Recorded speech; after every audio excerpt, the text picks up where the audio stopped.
Amen. Gusto ko pong mag-start sa mensaheng ito with the story tungkol po kay Pastor R.C. Sproul at sa kanya po mga kasamahan. Ito po si Pastor Sproul ay noted Christian speaker. At na-invite po siya doon po sa Europa na magsalita sa isa pong convention. At tatlo pong bansa yung nag-invite sa kanya. Isa po yung Romania, isa po yung Hungary, tapos yung karatig po na bansa. And so what worries them ay dito daw po sa Romania ay mahigpit sila, especially when it comes to foreigners, lalo-lalo po kung mga Amerikano. So ayaw nila na mabother sa kanila pong paglilingkod po sa Panginoon. And so they were so worried na nung nakarating na po yung train nila sa border ng Romania, ay nagpray na po sila. So as they descended from the train, bigla pong lumapit yung mga sundalo ng Romania. Dahil hindi po sila masyadong magaling magsalita ng Ingles, ay napansin po nila na tinuturo po sila na ibaba yung kanilang bag, yung kanila po mga bagahe. At pagkatapos ay pinapatabi po sila. And then, sumunod naman po sila sa instruction ng mga border guards. At nung napansin po ng isa pong sundalo yung isang kasamahan niya, sa esteem niya na may hawak-hawak po na bag na karton. At iniingatan po sa kanya pong katawan, ay dumating po yung pinaka-head ng border guards. Nang sabi, akin na yung karton na bag mo at titingnan ko kung anong meron ka dyan. Lalo pong natakot yung kasamahan ni Pastor Sproul. At wala po siyang magawa kundi ibinigay niya po yung kanyang bag. Yung pinaka-head naman ng border guard, binuksan niya, nakita niya po yung Bible. Alam niyo po ba yung Romania at that time ay na-infiltrate po sila ng communism. So, kinuha po yung Bible and then binuksan niya at tiningnan-tingnan niya yung mga pages, browse po niya yung mga pages. And then, maya-maya, sabi niya doon kay Pastor Sproul at mga kasama niya, you, no American. You, no American. Kasi hindi po masyadong marunong mag-Ingles. Tapos, sabi naman nung head ng border guard, me, no Romanian. Nagulat po sila, bakit sabi no American no Romanian? Border guard nga sila ng Romania. Then, maya-maya, binuksan po nung pong border guard yung kanya po, yung Bible, at dinala po siya doon sa Philippians chapter 3, which has something to do with this word that we are the citizens of heaven. Yung pala, Kristiyano po pala yung border guard. And then sabi niya doon sa kanya mga kasamahan, leave them alone, they are Christians, we don't have to worry about them. Pwede bang palakpakan po natin ang Panginoon? Alam niyo po ba, the story has something to do with our topic this morning. Sapagat pag-uusapan dito about kingdom partnership. At magugulat po kayo, bakit kingdom? Sapagkat tayo nga po, ang atin pong, we are citizens of heaven, kasama ko po, katulad po ng sinabi niyo po kanina.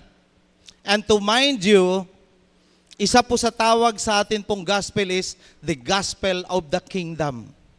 Kung mababasa po ninyo doon sa New Living Translation, ang tinutukoy about the gospel is the gospel of the kingdom.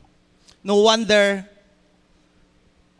laging sinasabi po ng Panginoon yung, behold, the gospel is at hand. Repent, for the gospel is at hand. Lagi niyang tinuturo yung the gospel and about the kingdom. Kaya yung parable, yung sinasabi doon, something about the parable, the Lord is also talking about the parable of the kingdom.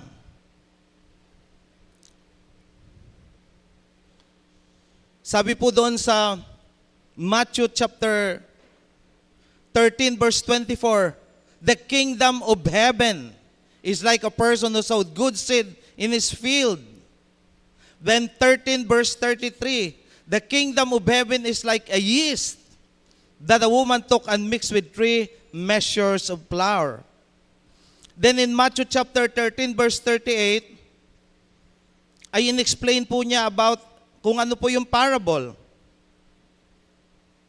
Then in Matthew 13 verse 34, na mention uli yung the kingdom of heaven is like a treasure hidden in a field. Then Matthew 13 verse 45, sinabi niya, the kingdom of heaven is like a merchant searching for fine pearls. Ang dami pong sinasabi about the kingdom. It is because we have gospel of the kingdom na sinasabi po ng Panginoon. May paborito din tayong verse about seek ye first the kingdom of God and His righteousness, and all these things shall be added unto you. Bakit po kailangan pong sabihin about the kingdom? It is because ang pinag-uusapan po dito ay ang kaharian ng ating Diyos. Palakpakan po natin ang ating Panginoon. At kung pag-uusapan ay kaharian ng Diyos, we are talking about a king. Kaya ang tawag sa atin pong Diyos, He is the King of glory. Di ba? He is the Ancient of Days, the Ancient King, sabi po sa ibang translation. And because He is the King, of course, pinag-uusapan dito ay kingdom. Ang pinag-uusapan dito ay yung mga constituents sa isang kingdom. Ang pinag-uusapan po dito is about the territory of a kingdom. At pinag-uusapan po dito ay ano po yung mga principles at pinag-uusapan dito yung mga benefits on being part of the kingdom. Kaya nga nung binabasa ko po ito, lalo po ako nagkakaroon ng goosebumps sapagkat this was the first time na nag-prepare po ako ng message na all throughout, ang tagal ng, grabe talaga yung presence ng Panginoon, that I'm so blessed with the message. So, no wonder, nung create po ng Panginoon, itong ating mundo, we call this as the universe, we call this as the earth. Ang plano pala talaga ng Diyos is to extend His kingdom into a physical kingdom. Di ba? Kaya nga, nung pinuno niyo po ito ng mga halaman, ay inilagay niyo po si Adan saka si Eva upang pamunuan ang physical world na ito and for them to be accountable to our God. Then later on, makikita po natin, after the redemption, nung nagkasala po sila at na-redeem po tayo because of what Jesus has done at the cross of Calvary. We have now these names na ibinigay po sa atin ng Panginoon. We are called to be priests, kings, and ambassador of a kingdom called heaven. Napakaganda, di ba? Pwede bang palakpakan po natin na atin pong Panginoon? Bakit tayo tinawag po ng kings? Because we have the King of Kings and the Lord of Lords. Merong mas malaking king, makapangyarihang king, at walang iba kundi ang atin pong Panginoon. And so this morning, I would like to speak to you something about kingdom partnership. Alam nyo na po ito, pero mas magandang ma-emphasize ito in order for us to be committed to be partners of His kingdom. Pwede po tayong manalangin. Father, we are so grateful and thankful that we have a King like you who loves us and cares for us so much, that you have called us to be kings, you have called us to be priests, you have called us to be ambassadors of your kingdom, even citizens of heaven. Father, allow us to understand the words that you want to share with us today. allowing us, Lord, to be enlightened, to be transformed, and Lord, to be committed to the cause of the gospel. Tulungan niyo po kami, Panginoon, and so that each and every one of us will say yes to your call to be partners of your kingdom. Holy Spirit, we just want you to have your way today and speak into our hearts. In Jesus' name, amen. Alam niyo po ba na napakaganda yung maging partner ng kingdom ng Panginoon? In the Word of God, may mga tao po na nakipag-partner po sa Panginoon. At dahil po sa kanyang pakikipag-partner sa atin pong Diyos, marami po silang bagay na na-accomplish. Not because of their doing, but because there is a great God na gumamit po sa kanila. Ang una ko pong gustong banggitin sa inyo is about Noah. Nakita po ninyo kung gaano po kagulo ang mundo during the time of Noah. But when God called Noah to be a partner to the ministry, si Noah po ay ginamit ng Diyos para maligtas ang kanyang sambayan sa malaking baha at ma-preserve ang human race sa kanya pong henerasyon. Then there is Abraham. Ang mundo po during that time ay na humaling sa pagsamba sa Diyos-Diyosan. But when God called Abraham to be his partner, sumunod po si Abraham. At dahil po sa kanya pong pagsunod sa kanyang pananampalataya, sa kanyang pagiging available para siya po'y gamitin po ng Panginoon, his partnership with God ay nagkaroon po ng global impact. And his faith secured the promised land for the Hebrew people and brought spiritual blessings to the nation. Kaya nagkaroon ng Israel, bansang Israel, at nagkaroon din po ng pagkakataon ng mga tao sa iba't ibang sulok ng mundo ay maligtas dahil po merong Abraham na nag-respond sa panawagan ng Diyos to partner with Him sa kanya pong gagawin sa mundong ito. Then there was Esther. Si Esther po, nakipag-partner po sa Panginoon, nag-respond sa pagkatawag sa kanya at naging daan para maligtas hindi lamang ang kanyang buhay, kundi yung mga Hudyo na nakatira during the time na kasama niya doon sa Persia. Then there is also Moses na nakipag-partner po sa Panginoon when God called him to speak His word to the Pharaoh and to the Israelites. May Moses na tumalima sa panawagan po ng Panginoon. Ito po yung naging daan kaya 2 milyong Hudyo sa Ehipsyo ang napalaya sa pagkaalipin. Then, finally, there is Mary. Nung siya po'y tinawag po ng Panginoon sa pamamagitan ng isang anghel, sapagkat nangangailangan ng Diyos na isa pong tao na magdadala sa sinapupunan ng isang tagapagligtas ng ating Panginoong Hesus. Ang sabi niya, maganap ang kalooban ng Diyos, ako'y alipin ng Diyos. And that was the plan of God. At dahil dito, nagkaroon po ng puwang para tayo po'y maligtas sa pamamagitan ng atin pong Panginoong Hesukristo. Palakpakan po natin ang atin pong Panginoon. Alam nyo pa ba that even until now, ang Diyos ay naghahanap. Ang Diyos ay nagsisearch ng mga lalaki, ng mga babae na willing na makipag-partner po sa Panginoon. Isa pong tao, isa pong vessel na magpapagamit upang maganap ang kalooban ng Diyos dito po sa mundo. I am not talking about your neighbors.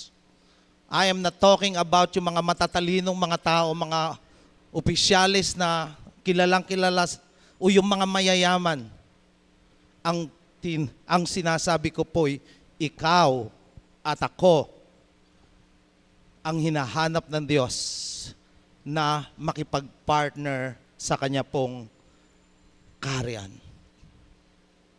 This morning, I would like to speak to you something about the partnership in the gospel.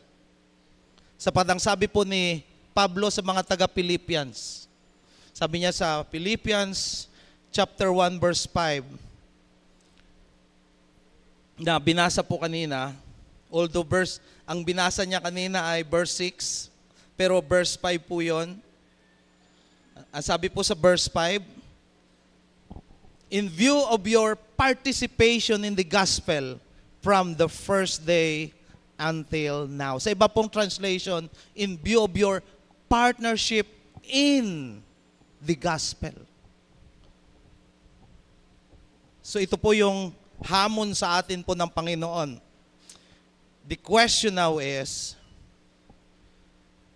available ka ba para sa Panginoon? Alam niyo po sa Acts chapter 6:1-7, isa sa mga, ang sekreto po kaya mabilis dumami po yung mga Kristiyano during those times is because there were people who partnered with the Lord to the ministry of prayer, to the ministry of the word, to the distribution of the saints. At meron din pong nagsusuporta financially sa gawain ng Panginoon. So let us see how we could partner with the Lord in His kingdom. Dito po sa John chapter 17 verse 18 ay nagsasabi, just as you sent me into the world, so I sent them into the world. Alam niyo po si Jesus, it was the plan of God to send Him into the world, hindi lamang para tayo po ay maligtas, but to preach the gospel of the kingdom, to preach repentance, to heal the sick, to raise the dead, tapos palayasin yung masasamang espiritu. Pero ang talagang pinaka-sentro ng kanya pong message is repentance and salvation. Kaya nga,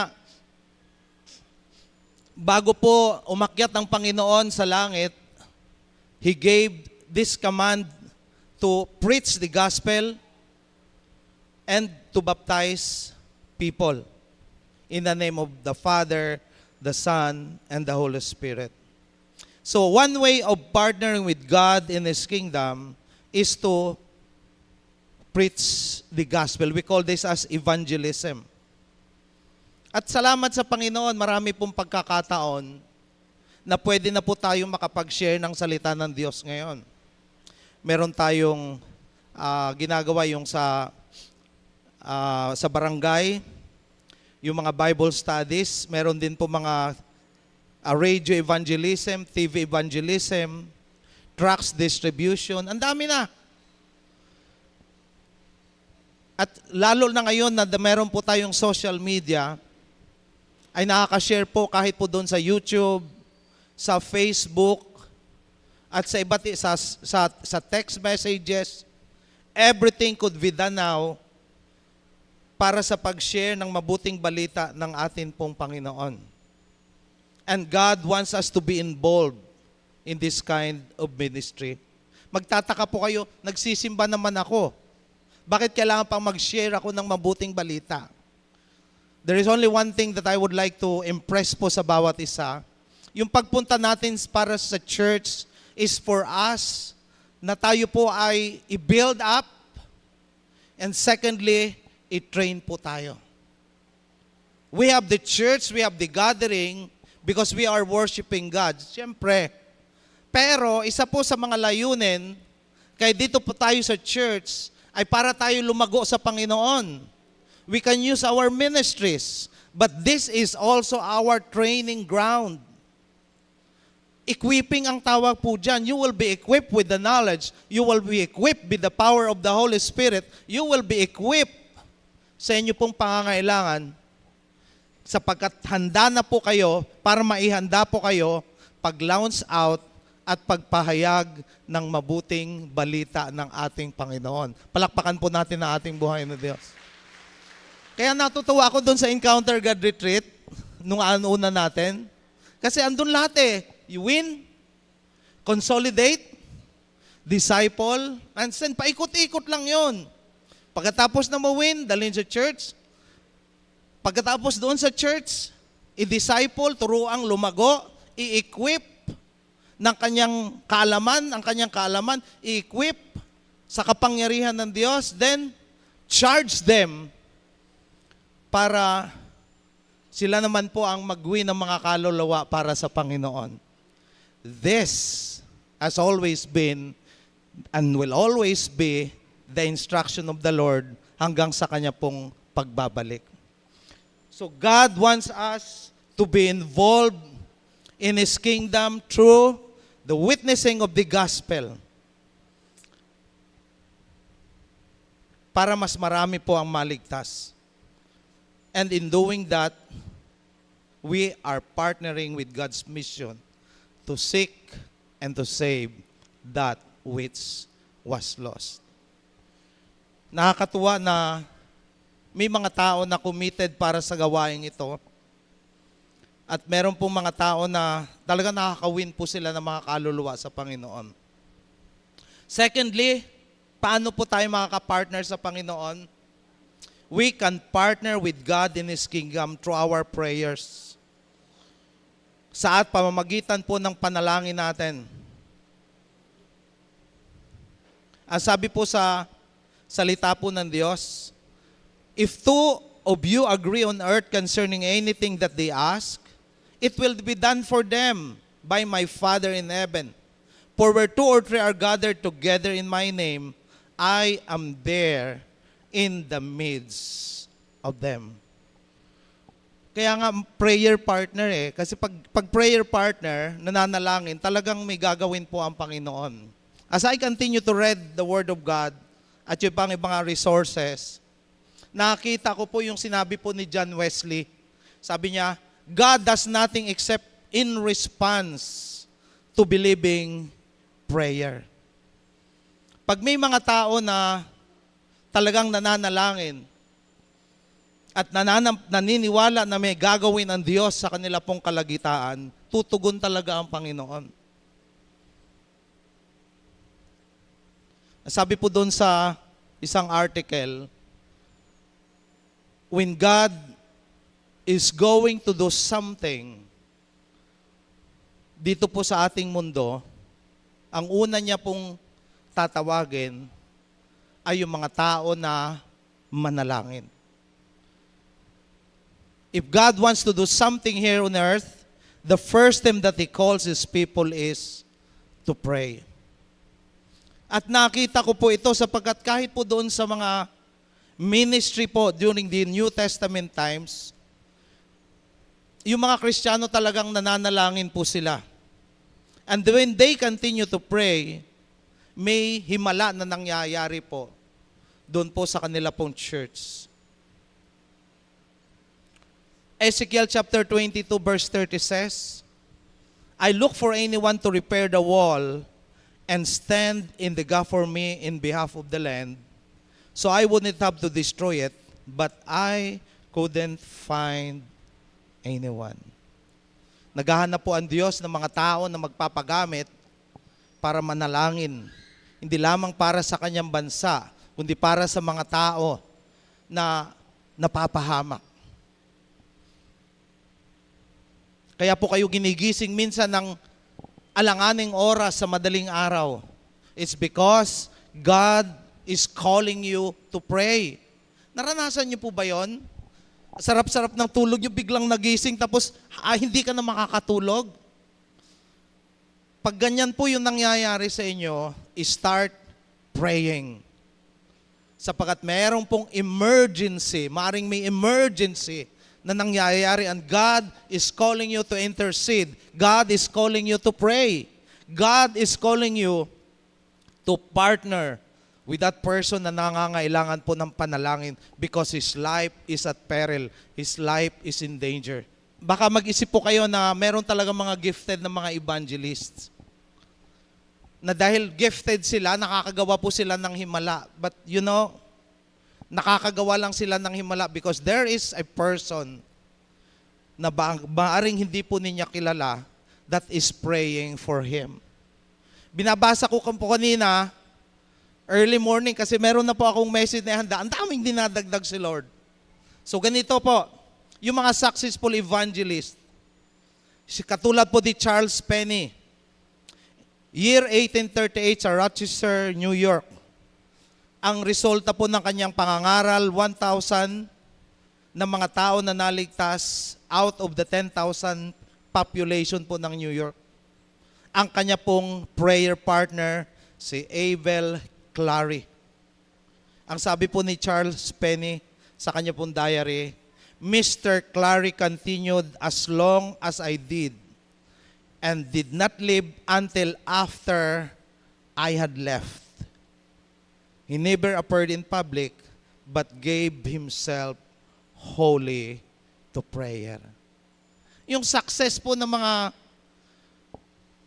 evangelists, pastors, Christian workers sa kanila pong ministry ay hindi po dahil magagaling sila o anointed sila, kundi may taong nananalangin po sa kanila para makapangaral sila ng mabuting balita with boldness and with confidence and by the power of the Holy Spirit. Then there is another, si D.L. Moody. Si D.L. Moody, kilala niyo po, sa pangangaral niya ng mabuting balita in year 1872 sa London, England, 10 days, 400 converts ang pumasok po sa loob ng church para makinig ng kanya pong preaching. Ang kanyang prayer partner, isang bedridden na babae. At ang kanya pong panalangin ay that God would bring D.L. Moody to England, especially to the church. Pero mo yun ang panalangin niya. At tunay nga, pinadala siya ng Panginoon para doon po para doon siya mag-preach ng mabuting balita. And true indeed, 10 araw, 400 new converts ang pumasok po doon po sa iglesia. Then there is another magaling na preacher, si C.H. Spurgeon. Sabi niya doon sa kanya pong aklat, whenever God determines to do a great work, He first sits His people to pray. Tapos, doon sa kanyang mga sermon, may sinabi po siya, in a moment of revelation, He discovered not neither His sermons nor His good works accounted for the spiritual impact of His ministry. Instead, it was one writer who put it, the prayers of an illiterate lay brother who sat on the pulpit steps pleading for the success of the sermon. It was his partnership with people of prayer that made him effective. Ang galing-galing ni Spurgeon mag-preach during his time. Pero ang nagpipray niya, isang illiterate na lalaki.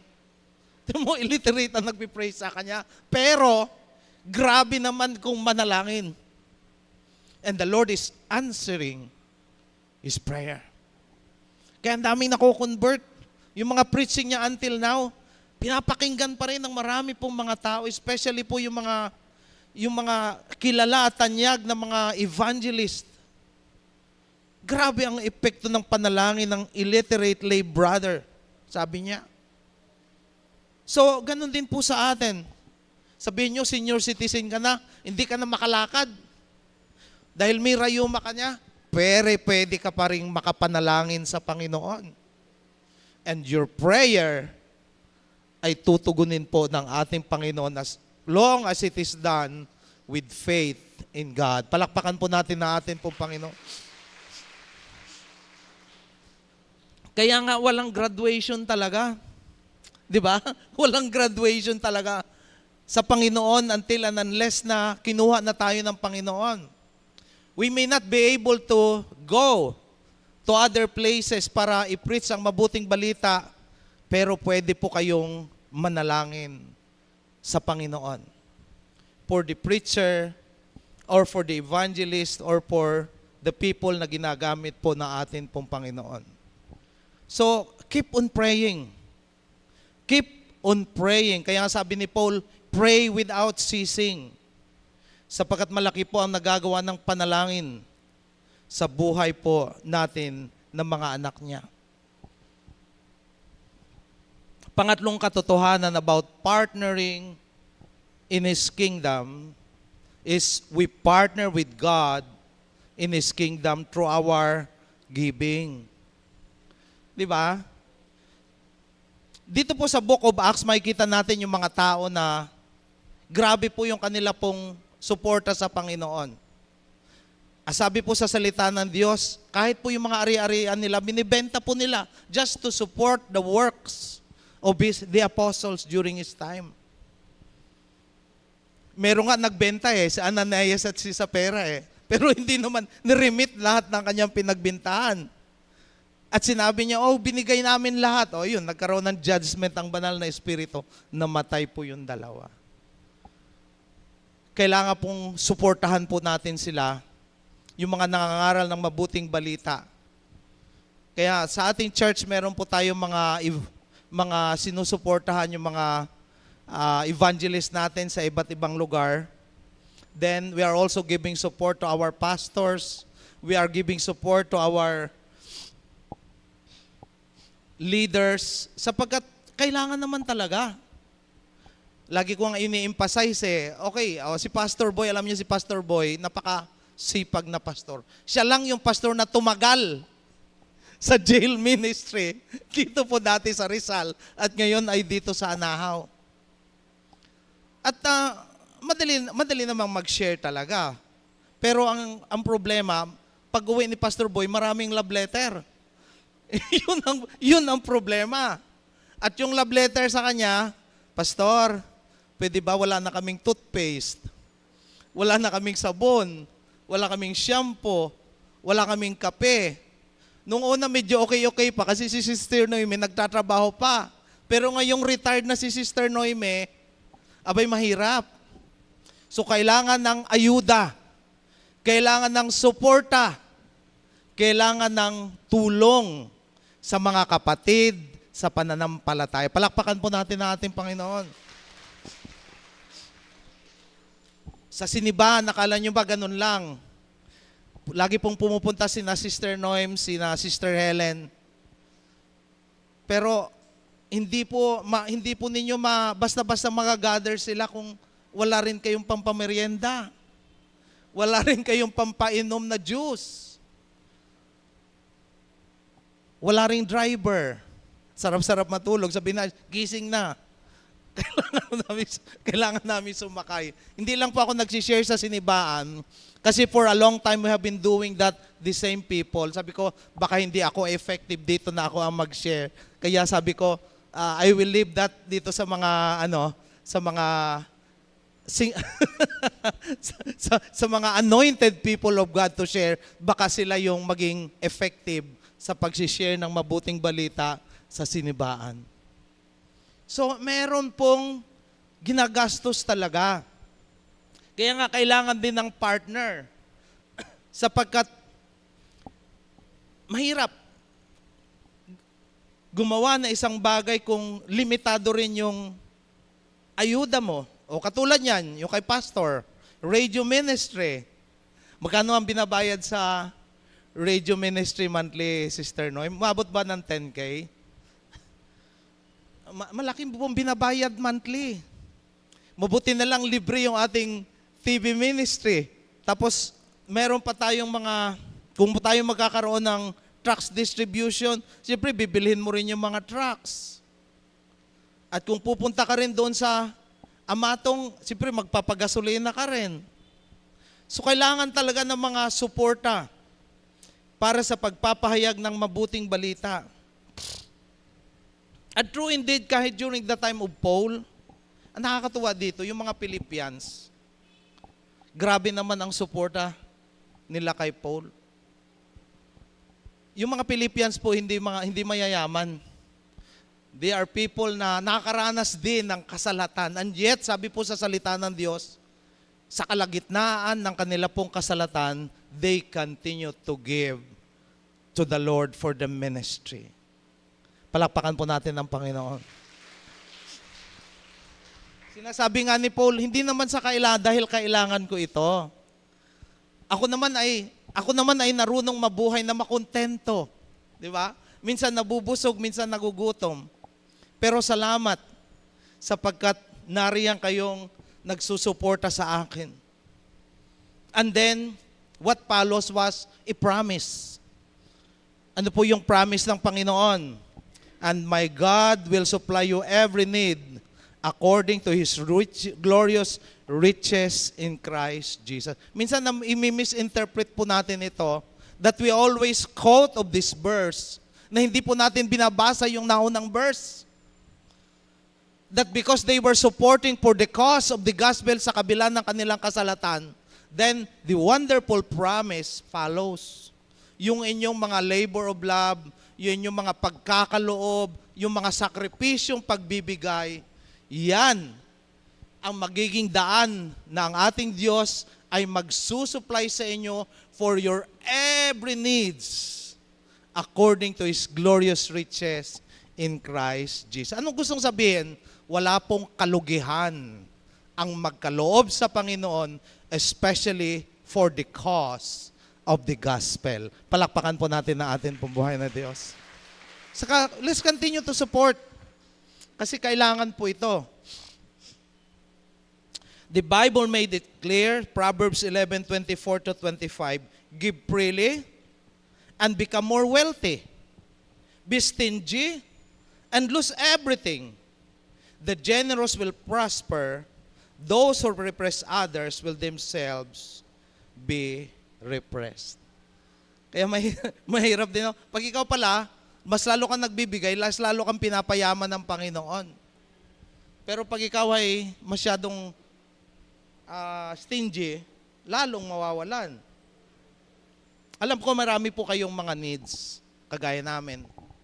Nagbabayad ng kuryente every month, nagbabayad ng tubig, bumibili ng pangangailangan, grocery needs, lease rental. Pero yung mga tao ba nung una, wala din ba silang expenses? Meron din sila. Hindi lang natin pwedeng ma-compare yung ating katayuan sa kanila during that time, but they are not also living for free. May mga gastos din po sila. Pero, look at their hearts. Napakalaki po nila ng puso nila sa pagbibigay sa gawain ng Panginoon. 2 Corinthians chapter 8 verse 7 says, but because you excel in everything, in faith, in speech, in knowledge, and in complete earnestness, in the love we had kindled in you, see that you also excel in this grace of giving. Tingnan mo, bahagi pala ng paglago ng isang Kristiyano. After na siya po'y makakilala sa Panginoon, ay hindi lamang yung kanyang pananampalataya, hindi lamang yung kanyang kaalaman sa salita ng Diyos, hindi lamang yung kanyang mapagmahal ng puso, kundi yung paglago sa pagbibigay sa gawain ng Diyos. Kaya nga sabi ni Martin Luther, 2 beses daw ma-born again ang Kristiyano. The first is, nung tinanggap niya si Jesus Christ as Lord and personal Savior. And the second is, yung kanyang wallet, kailangang ma-born again din para sa gawain ng ating Panginoon. Palakpakan po natin ang ating pong buhay na Diyos.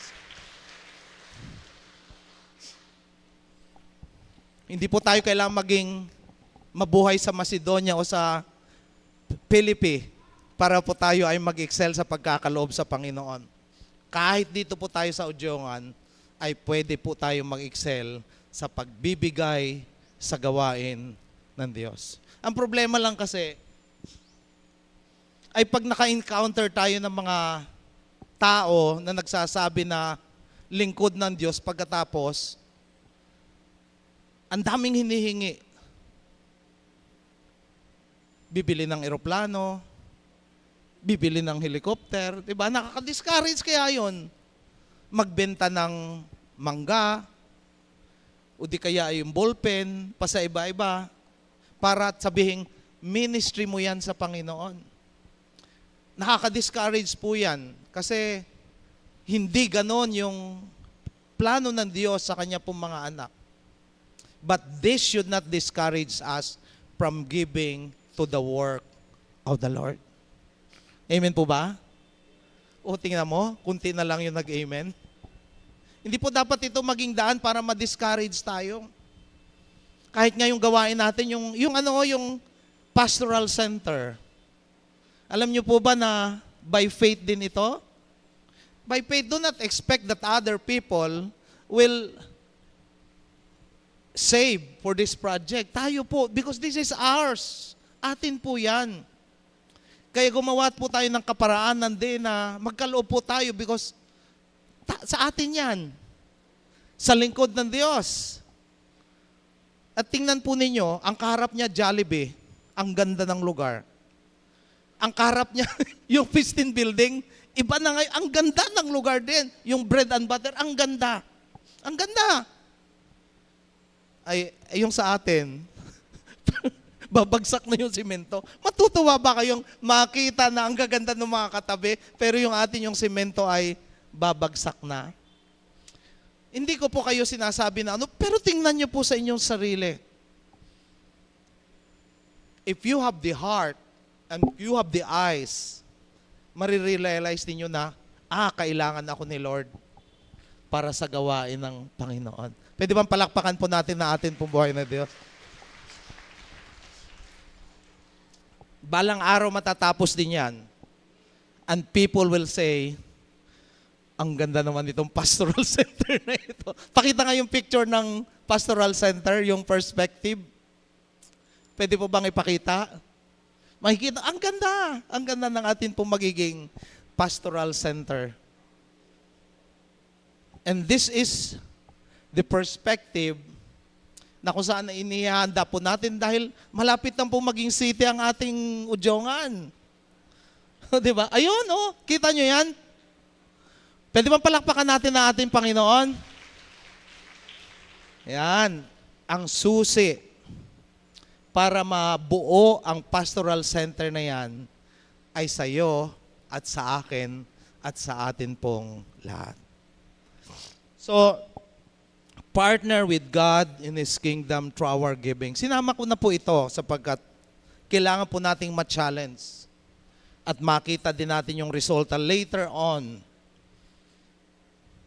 sa atin pong labor of love and even our love for our giving.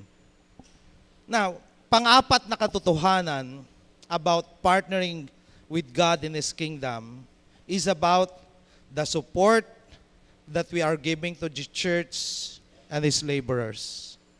At ang pinag-uusapan po dito ay yung pong atin pong mga time, yung atin pong mga talents, yung atin pong mga treasure, yung atin pong mga gifts,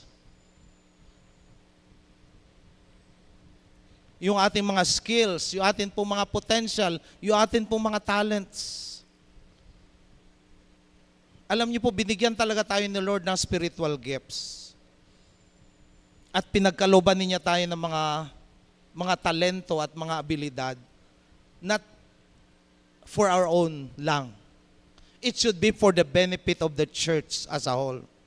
Lahat na magbibenepisyo na yan church. Sapagkat binigayan ng Panginoon to build up the church. Sabi po sa 1 Corinthians chapter 14 verse 12, so with yourself, since you are eager for spiritual gifts, strive to excel in them for building up the church. At magpapatuloy po yan hanggang sa pagbabalik ng ating Panginoong Jesucristo. Nakakalungkot na yung iba yung nagsasabi na wala na ngayon yung mga gifts ng mga tongues and interpretation of tongues of prophesy. That was only during the time of the Acts of the Apostles. I'm sorry to say, pero iba po yung sinasabi sa salita ng Diyos.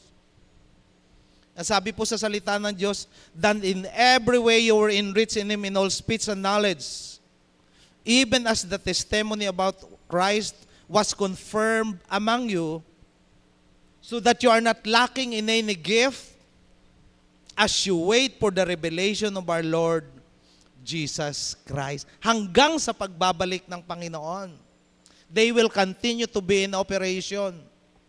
Kaya handa kang magpagamit sa Panginoon.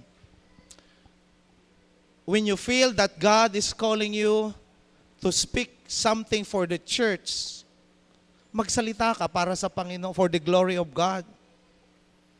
Huwag kang mahihiya sapagkat ikaw ang gustong gamitin ng Panginoon.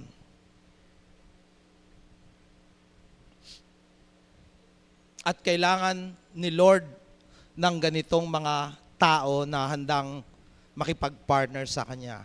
Yung ating pong worship team, actually nalulungkot po ako sapagkat supposed to be, iba yung magdadala ng musical instrument during the first service and second service. Kaya lang, nagkawalaan po yung mga music men sa first service kasi yung iba sa Maynila, katulad ni AJ, hindi mo naman mapilit na dalhin dito si AJ kasi nag-aaral siya sa Maynila. Then si Gwen, nag-aaral din siya sa Dumaguete. At yung iba, si Philip, doon naman po siya sa fire department yata sa Maynila. So napipilitan po yung music men na second service na sila po yung magdala po ng mga musical instruments. Kaya lang, hindi rin ito excuse na malilate po sila during the time of praise and worship kahit per service. Precisely because tinawag po sila ng Panginoon para maglingkod sa atin pong buhay na Diyos. Pwede bang palakpakan po natin ang ating Panginoon? So, nagdi-desire po kami na sana, because we have envisioned the plan na magkakaroon po ng boot camp. This is our plan for noon po nung January. At marami po yung mga kabataan who will devote themselves and partner themselves to the ministry. Diba? Sa bata pa, nag-i-involve na sa Panginoon, nagpapagamit na sa Panginoon. Para pagdating ng panahon, mag-senior citizen na yan, sina Brother Vince, meron ng maghahalili sa kanila na magtutugtog ng keyboard, ng drums, ng guitar, ng bass. Meron na. And this is our desire. Kaya nga, kung meron naman po kayong mga talento, please, wag niyo pong ipagkait sa Panginoon. Sapagkat habang kayo po'y nagpapagamit sa Panginoon, lalo po kayong gagamitin po ng Panginoon mightily and powerfully for the glory of God. Pwede bang palakpakan po natin ang atin pong buhay na Diyos? Napakaganda po yung pagiging nakikipag-partner po sa Panginoon. There is always benefit in partnership. At yan po ay isang bagay na gustong mangyari ng Panginoon para sa ating buhay. Na lahat po tayo ay masayang naglilingkod sa Panginoon in whatever capacity that we have and in whatever opportunities na ibinibigay po sa atin ng atin pong Panginoon. Ang kailangan lang talaga dito yung availability po natin na magpagamit po sa atin pong Panginoon. So, continue to meditate upon this word about kingdom partnership because you are called to be priests, you are called to be kings, and you are called to be ambassadors of the kingdom called heaven. Diba? Ambassador ka. And then, ikaw ang inaasahan ng Diyos para sa kanyang pagpapatuloy ng kanyang gawain dito sa mundong magulo na atin pong kinalalagyan.